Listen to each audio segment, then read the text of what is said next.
to Formed, where each week we navigate a relevant topic or question through honest conversations. We are three pastors with three different backgrounds on staff together at Irving Bible Church in Irving, Texas. We believe we are constantly being formed in the way of Jesus for the sake of the world, and we hope this podcast helps with that. So let's jump into this week's episode of Formed. Welcome to the first episode of Formed, the very first episode. My name's Isaac. I'm joined each week, I say it's our inaugural episode, each week by Barry Jones, Dr. Barry Jones, Sissy Matthew. Guys, okay, Sissy, scale 1 to 10. How excited are you for this? I think I'm at a 9. What would make it a 10? Well, let's see how the first one goes. I can't do 10 yet. That's good. Yeah. That's good. This is the first episode. We might not make it to episode 2, but we'll see. We'll see how it goes. Dr. Barry Jones. Yes. Should I lean into the doctor or no? Is that going to make you cringe? Yes. Yes. No, I used to tell my students, you can call me Barry. I said, I make my kids call me Dr. Jones because I worked really hard for that PhD. That's right. But you can call me Barry. And certainly around the church, I prefer that people don't have to feel like they got to be formal with me. Well. And on the podcast. I mean, come on. And on the show. Yeah. We'll call you Barry, or we might just lean into the doctor thing. If you start like rambling for a while, okay, and you turn into like professor that's mode, when He's pulling that's Dr. when you know Jones. I've really. Sissy and I would just look at each other and we're like, all right, here's a Dr. Jones bit right here. Okay, so it's episode. Dr. Jones may make an appearance from time to time, and y'all can point it out. It's great when Dr. Jones comes out. Yeah, we love him. Yeah, so our senior pastor's like Dr. Jekyll and Mr. Hyde, and we have two different. But no, yeah, we'll be here every week. Every Thursday, that's our plan. Both if you're watching on YouTube, welcome. If you're listening to your car, audio, whatever your podcast platform, welcome. Thanks for tuning in. And this first episode is going to be a little different than normal, as we're going to talk about the title of the episode. We're also going to talk a little bit about ourselves. So let's start there. If somebody's listening to this and they're like, hey, somebody sent this to them, they might not go to the church. We're all three pastors at a church here in Irving, Texas, Irving Bible Church. Let's start with Sissy first. Sissy, what a large question here. Who are you? Who am I? It's like an existential question right there. Yeah. Sissy Matthew, born and raised in the New York, New Jersey area. So born in New York City, grew up for most of my life in New Jersey, lived for most of my life in New York, New Jersey. Moved out here to Dallas 8 years ago now. Feels like a long time, but 8 years ago. I worked in corporate finance for 15 years. That's really what I thought I was going to do for most of my life. Really loved it, but felt the Lord calling me to ministry. So I came out to Dallas to go to seminary. So I ended up at Dallas Seminary. Thought I would do my couple years at seminary and head back to New Jersey. That didn't happen. I started interning at Irving Bible Church here and never left. And so here I am. I've spent most of my time serving in our discipleship ministry, and now I serve as our spiritual formation pastor, overseeing adult ministries, next gen, missions and outreach, as well as serving on our preaching team. Indian American, so that's a big part of who I am, obviously, my culture. My parents are Indian immigrants, came to New York City in the early 1970s, and so that's a big part of my culture, is a big part of what shaped me and formed me and how I see the world. So I think that's a little bit about me. Now live in Irving, just like 10 minutes down the road from the church. I think I'm becoming quite the Texan. Dallas is certainly my home now, and so I just love what I get to do and the community that I get to be part of here. So when it snows here in Texas, do you like make fun of Texans because you're from New Jersey, or? So there's still a part of me that laughs a little bit inside, but I understand that things are different here in Dallas than they're in New Jersey. So I was in New Jersey during our most recent ice storm here last week, and we got just about a dusting of snow just like we did in Dallas, and it was gone by 8:30 in the morning. And Dallas was shut down for like 4 days, right? So it's a little different.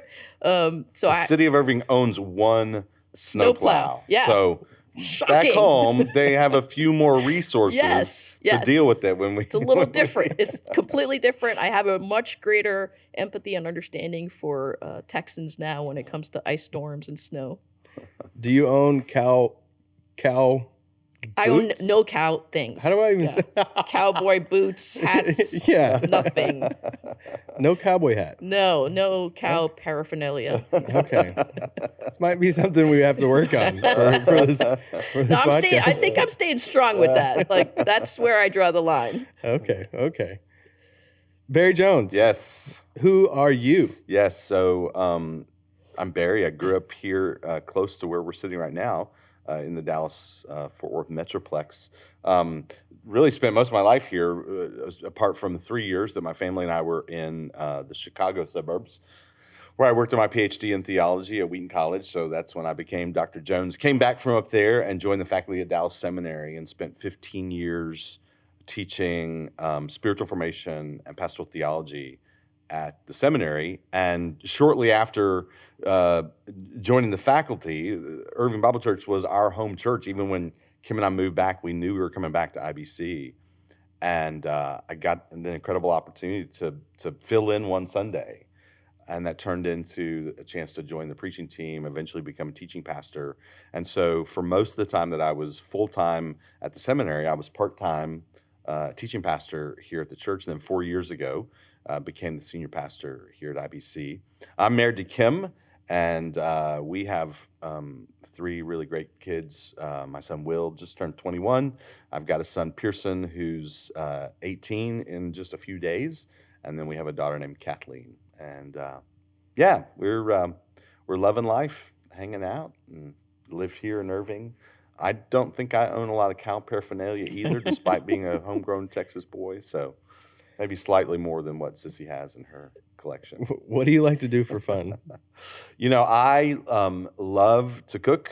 That's kind of like that sort of creative outlet for me. I don't know that I'm a very good cook, but I really enjoy cooking. You're very confident in your chili skills. Well, chili, now that's a totally different story. He is the chili cook-off king, reigning champion of IBC. And so I love to cook. I love to read. And so you'll find me a lot of times on a Friday when I'm just kind of having a down day, spending a ton of time, with a book in a quiet place.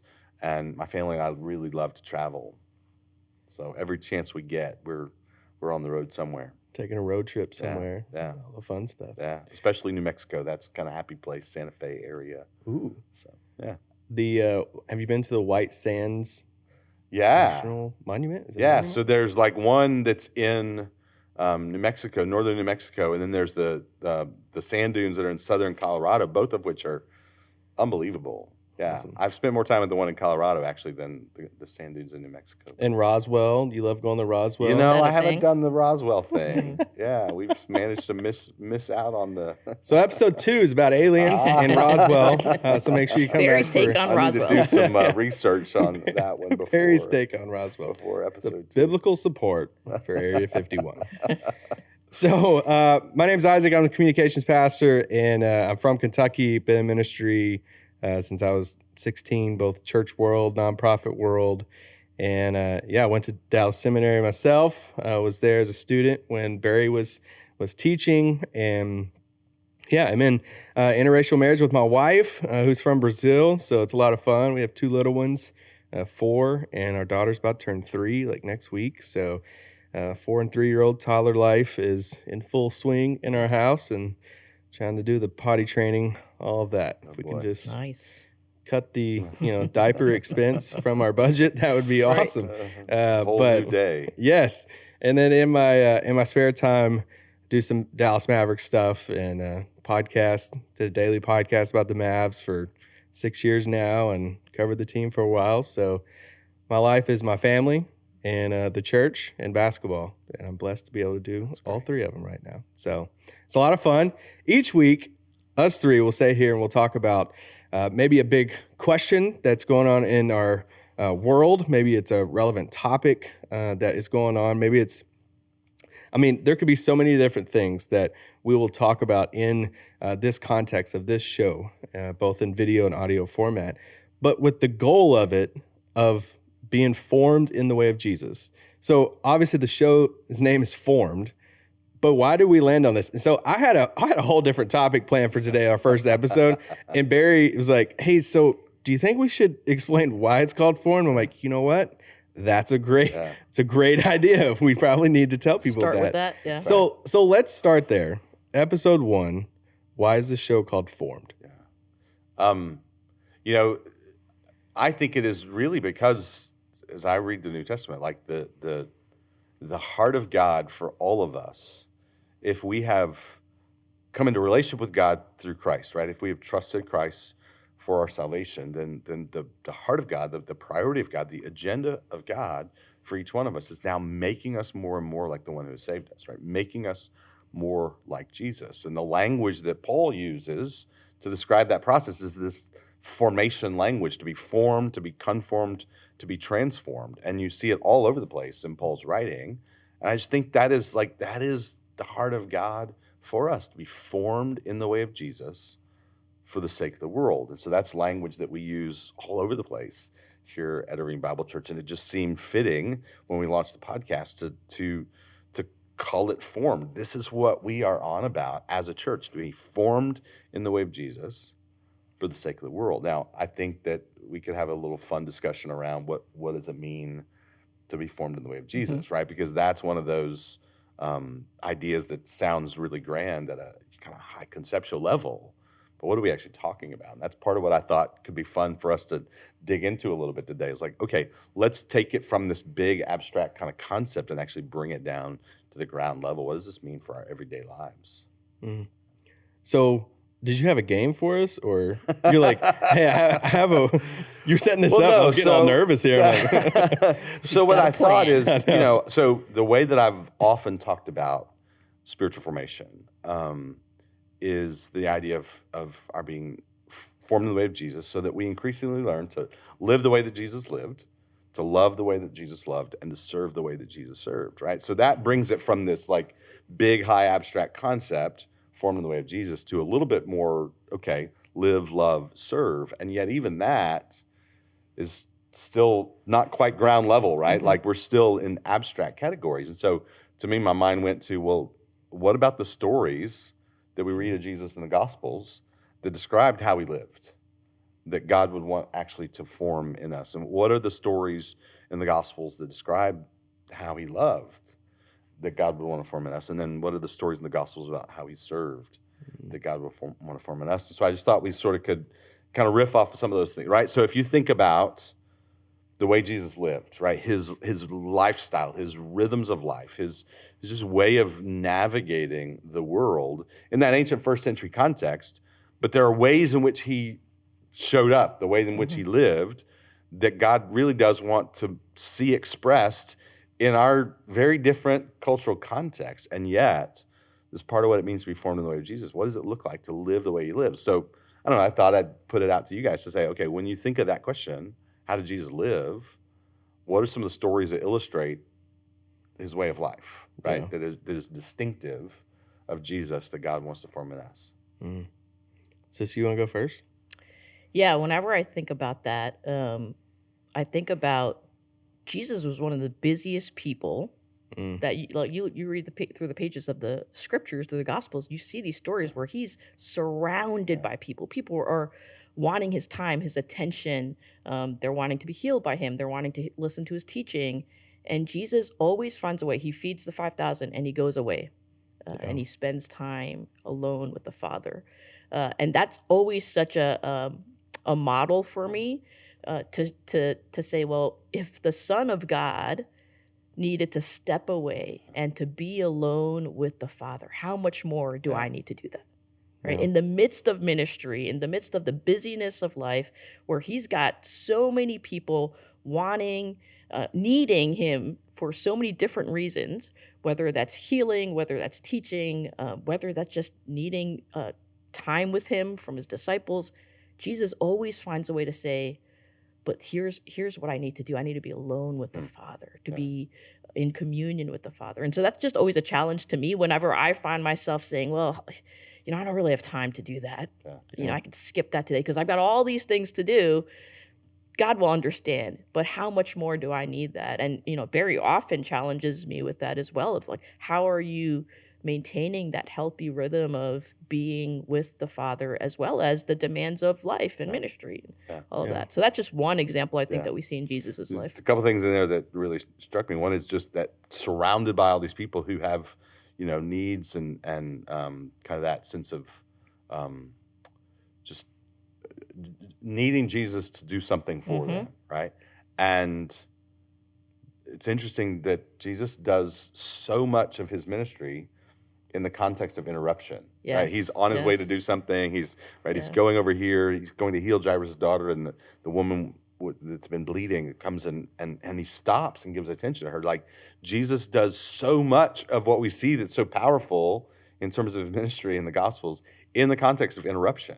So for me, that's really, really challenging, right? Because so often, the way that I order my life, I lack the capacity to be interrupted. And he doesn't get frustrated Right. And I'm like, well, I'm too busy to be interrupted. So that means I'm somehow more important than Jesus. That's right. Right? Like, I have to actually be willing to see people in the midst of all the tasks that are sort of on my plate. So that one, and then the other, just that idea of you see this rhythm of engagement, giving himself away and withdrawal to refresh his own soul and to commune with the Father. And man, we've got to have those kinds of rhythms in our lives. So part of what it means to live the way of Jesus is to order our lives in such a way that we can be interrupted, to give our attention to people, to disengage from the busyness and the chaos of the world, to spend time in silence and solitude, communing with the Father. There's the one scene where Jesus has gone off to the one way of translating the lonely place. And he's got like his spot, his quiet place. And the disciples don't even know what it is, right? And like, I've got a couple of places that I go when I need silence and solitude. And I don't tell anybody where they are because I don't want to see anybody there, right? So Jesus goes and he's in this lonely place. And so they're searching all over the place. And they finally find him. And they're like, Jesus, everyone is looking for you. And every time I read that, I just think about how my heart would respond to, Barry, everybody's looking for you. Oh, wow. Yeah, they are, aren't they? Right? Well, let's go. Yeah. And Jesus is like, you know what? I have other places that I got to go. I've got other things that I got to do to preach the good news of the kingdom of God, because that's why I was sent. And so he has this kind of singular focus on the will of the Father, right? So intimate communion with God, with the Father, a singular focus on living his will. That's the kind of life that God wants to form in us. So living the way Jesus, loving the way Jesus. Isaac, any stories come to your mind when you think about like the love of Jesus put on display? Well, we talk about this word. You are all about this word, differentiation, and just the idea of Jesus being defined and connected at the same time. That Jesus, being Jesus, the greatest teacher we've ever seen. In a way, like he could have just stayed in one huge arena, and had everybody just flock to him all the time. But he went to the people, and you look at the crowds he hung out with and the type of people he hung out with, that I think sometimes it can get so easy for us to fall into our bubbles of the people who think like us, that are just, that we all like, oh man, our lives look so similar and it's so comfortable just to us hang out. Yeah. But you start looking at even the disciples and the different people that Jesus hung out with and the places he actually went to, and not always, hey, people come to him, which they still did, but Jesus traveled and Jesus went to these different communities and cities.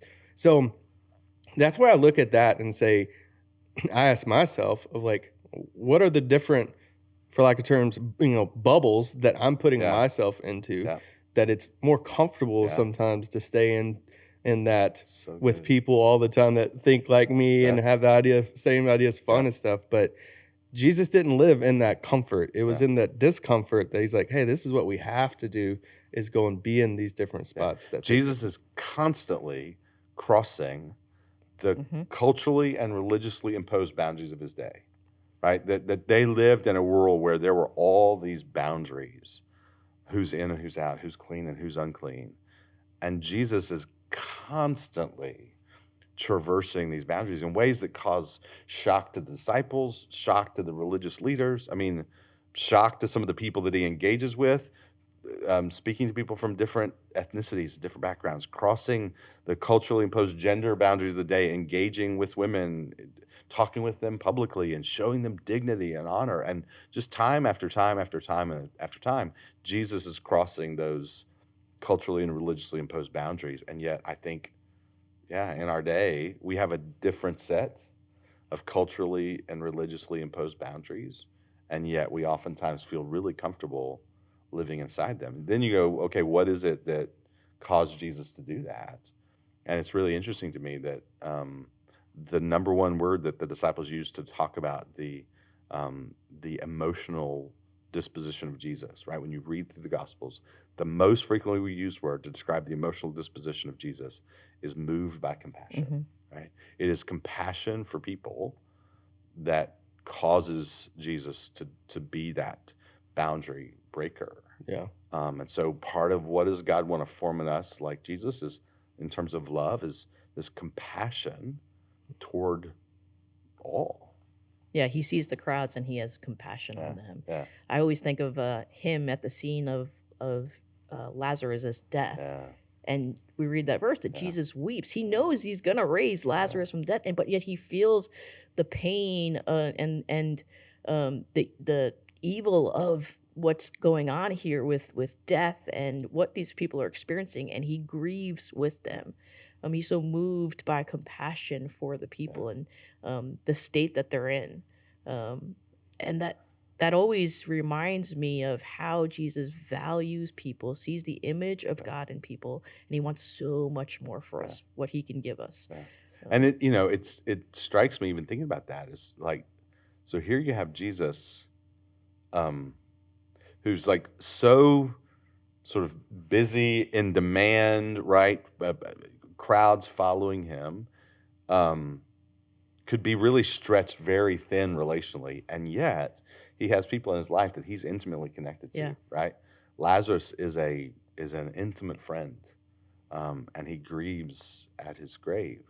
You see the band of 12, they go everywhere with him. This incredibly diverse, like you got Simon the Zealot on one end of the spectrum, and you got the Matthew the tax collector. the tax collector, and the fishermen who pay their taxes to that guy's booth. Like such this I gotta kind do of my taxes.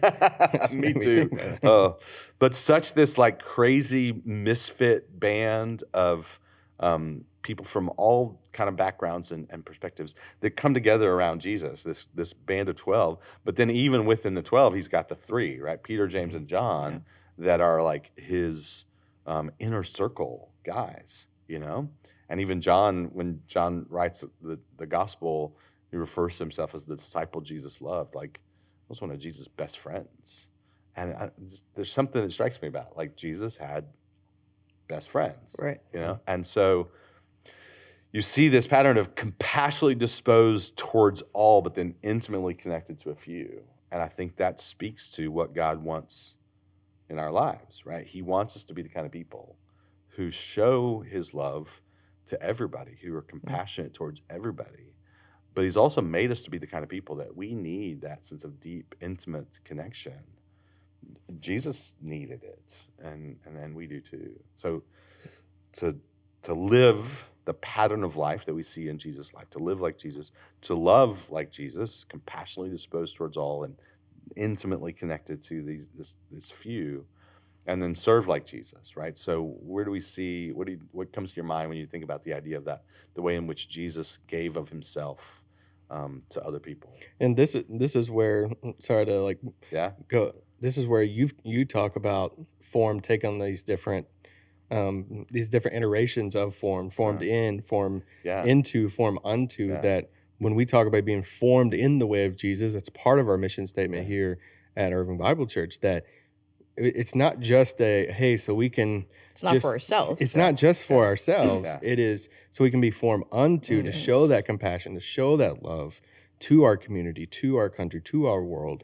And there's that outward showing of that. That's why we're being formed, and not just for that inner work in ourselves. Yeah, we always talk about formed in the way of Jesus for the sake of the world. And I think there's some sense in which, like, if we really got what it means to be formed in the way of Jesus, maybe we could leave off that for the sake of the world. Because, of course, it'd be redundant. His whole life is for the sake of the world. And yet, what I think we can wind up falling into when we think about spirituality and spiritual formation is like, how do I live my best life, right? How do I become my true self? And certainly there's an important dimension of our inner work, that inner transformation. But we can wind up focusing so much on that inner transformation that it almost becomes sort of narcissistic, right? Narcissistic spirituality, as opposed to the way of Jesus, which is for the sake of the world. Yeah. So when, so we talk about hitting these bigger questions or these relevant topics going on in our world and our culture. How does that fit into being formed in the way of Jesus? Is that a form of being defined and connected that we want to show that or talk about ways that, hey, we can be connected to our culture, to our community, to our world, Yeah. but also how do we stay defined in that too? Yes, right. So you have these sort of two traditions in early Christian spirituality. One is, sorry, here comes Dr. Jones, a little, I love a good Latin phrase, right? Contra mundum, against the world. You would know. And others that sort of advocate a spirituality that's pro mundum, for the world.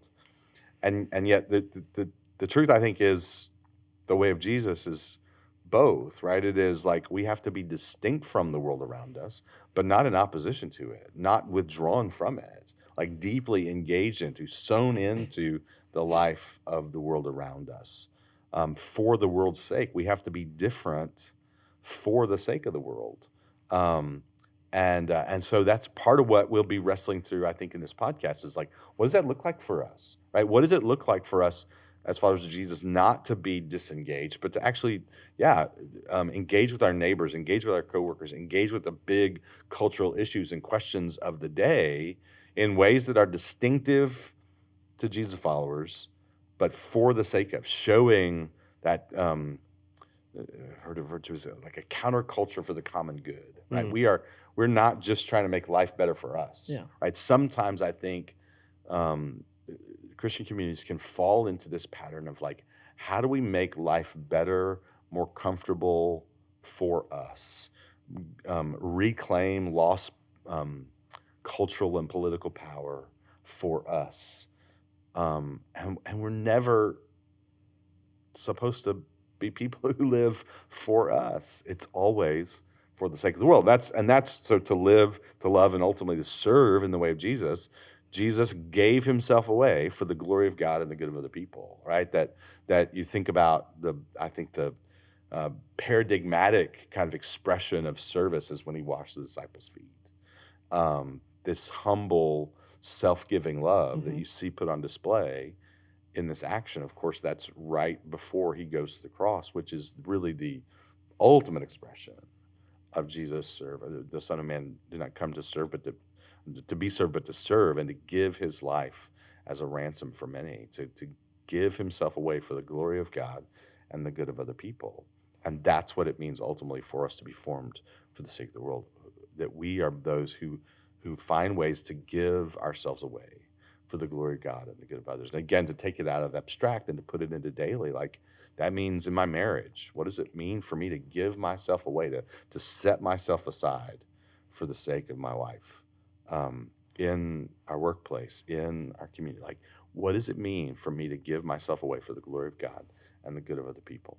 Sissy, you got anything to add? Yeah, I think the call of discipleship to Jesus is to embody the vision of life with Jesus where we are now. And so for us, that's DFW. That is why we are so on about what does that look like for our city? Like we want to be a church, and we often say this, that if we weren't here, they would miss us because we're making such an impact, not for the name of Irving Bible Church, but so that people would see and come to know and love and trust in Jesus because they see the way we are loving our city, how we enter into our schools, how we're serving our kids, how we're partnering with various ministries and organizations throughout the city because we want to see the light of Jesus shine in the city, and not in this sort of way that we just talk about it, but that we actually see good done in our city in the name of Jesus. And I think that is the the outworking of true discipleship for Jesus. And that's what I love being part of our church, because that is who we want to be, and that's what we're going after. What if somebody's listening to this saying, okay, I know the importance of being formed in the way of Jesus. I know the reason for it. But what if they don't have the practices in place right now and they're saying, all right, I know I want to do it, but how do I start doing it? Yeah. What would you say? I mean, it's going to sound a little simplistic, but start with the Gospels, right? The Gospel of Mark is the shortest of the Gospels. The Gospel of John is this beautiful depiction of the life of Jesus. But just to begin with one of the Gospels and do kind of what we just did, right? Yeah. Like, what do I see in this chapter that I read today that shows me the way that Jesus lived? What do I read here that shows me Jesus' love? What do I read here that shows me Jesus serving? And using that little paradigm to read a chapter a day, and just read through the Gospels, seeing that life that God wants to form in us. There's a whole lot more to that that we could get into in terms of spiritual practices, but some of those spiritual practices that we could, spend episodes talking about, you'll actually see practiced in the life of Jesus as you read your way through the Gospels. Yeah. I think another way we talk about it here is, specifically how we talk about discipleship, is the call of the invitation of discipleship from Jesus is to be with Jesus, so as to become like Jesus, and then to carry on his work in the world. And I think that's what, when we talk about, hey, start with the Gospels, it's being with Jesus. It's seeing how Jesus lived. And then as we do that, without being with Jesus, we can't become like Jesus, right? And then the invitation of Jesus to say, it's not just transformation for yourself, it's so that we can carry on that work in the world where God has placed us, in our neighborhoods, in our schools, in our families, in our city. Yeah. I think if you're a big self-inventory person, I think it's a question that you could ask yourself, once a month or once every few weeks of, I think in a way we're all being formed by something. Yeah. Whether it's our culture and whatever it is. But, when you ask yourself every 2 weeks or a month, what am I being formed by? Yeah. The goal and what I hope to say is, man, I hope I'm being formed by the word. I hope I'm being formed by Jesus more than anything. So hopefully this podcast at least inspired some of that. It explained what the show is called and why it's called Formed, but also why it's important for us to be formed in the way of Jesus, not just for ourselves, but for the sake of the world. So we're going to end each show kind of on a fun note. I might bring a news article some weeks for us to talk about, or I might ask a question. I might ask hey, what are we doing type thing? What are we reading? What have we been watching? Something like that. But with this first episode dropping Super Bowl week, we got to start here for week one. So, okay, Chiefs, Eagles. You got to make a pick now. It might be clipped, depending on how the game is to see who is right. But who wants to make their pick first, Chiefs or Eagles? I'm going Chiefs, and I'm not sure I'm going Chiefs because I really think the Chiefs are going to win. It's just that I really want the Chiefs to win. I mean, you got to love Patrick Mahomes, and our executive pastor is a Philly guy, grew up in the area, loves the Eagles, and he will be insufferable if the Eagles win the Super Bowl. So I got to go Chiefs. Yeah. I got to go Chiefs. Okay. Yeah, I go Chiefs as well. I'm a Giants fan, so anybody but the Eagles should win. So that's basically my reason. I'll go with the Eagles. I think the Eagles win, but also our executive pastor is my boss. So I'm going to go with... There's a wise move right there. Okay, so one of the most popular things with Super Bowl, I mean, for some people more than the actual game, is who performs at halftime. This year it's Rihanna, but when you look back over the years, we've had a lot of people perform. Is there anybody that sticks out to you that you're like, hey, that was the best halftime performance or your favorite? So I have a very memorable halftime performance. You performed? No. Wasn't his performance. Not my performance. Okay. No, alas. But one of my favorite bands that I completely missed. This Joshua Tree? Yes, it was the band U2 who performed halftime of the Super Bowl in 2002, February 2002. So shortly after 9/11, it was a really big deal. If you've seen the clip, it's this powerful sort of moment. They're remembering all those who'd fallen on 9/11, and I had been really excited for this performance that was coming. It just so happened that my wife was pregnant with our first kid, our son Will, who's in the booth producing the podcast today, and Will was born literally at halftime of the Super Bowl. Whoa! And so I missed the YouTube performance. I had to catch it later because of a really good reason. Will was born during halftime of the Super Bowl. Everything was sort of done and over with in time for me to see the kick, the last minute field goal that won the game that year. And Tom Brady, here's the deal. Tom Brady won his first Super Bowl on the night that my son was born. My son just turned 21 years old. It's crazy. So, wow, 21 years. Yeah. Did you have the TV on in the delivery room? Not in the delivery room. I went out to the waiting room where my best friend, best man was hanging out in there, and they had the game on, and so I got to see the field goal that won it at the end. Okay. Sissy, if you could have anybody perform, sometimes they have lineups. They have like a couple different artists. If you could like, hey, this would be my perfect lineup for a Super Bowl just for you. Mine's going to be really eclectic, I think. Oh, this is incredible. Yeah. I can't wait. I'm so excited. Wait for this. So one would be Tina Turner. Oh, I'm like a huge Tina Turner fan, which I don't tell a lot of people about, but like I would love to see her in concert. I think she's amazing. That's the same Tina Turner from like Mad Max. All right, never mind. Yes. Yeah, but wow. Yeah. Let's keep going. Fight through it. Here's my second one.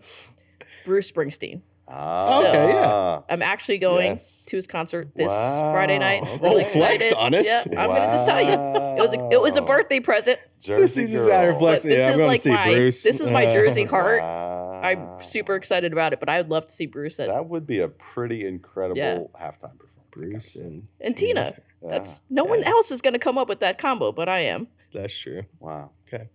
What would you say?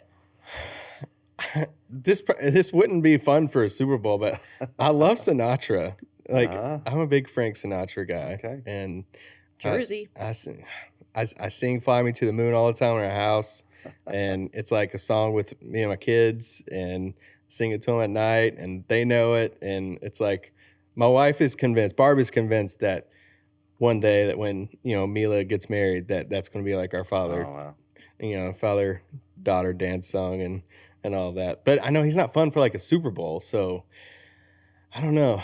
Toby Mac, do we have to say Toby Mac? Counter expressive. That could be a good Super Bowl one, but okay. So Bruce Springsteen. Who would you say? You two? Well, I mean, I'd love to see you two do it again since I missed the first time. So that's probably be my go-to because none of the other bands that I like would actually pull off a halftime Super Bowl performance. So, yeah. Dad rock. No. Okay, that's episode 1 of Formed. Hopefully you had a lot of fun with that, hanging out with us. We'll be back next week on YouTube. Make sure you can subscribe on YouTube or you can follow it on any of your podcast listening platforms. Share it with a friend this week. And we'll be back next week with a new topic or a new question to answer. Yeah, I don't know how to end it at this point. So there you go. Caroline, Will. See you next week. Let's do this.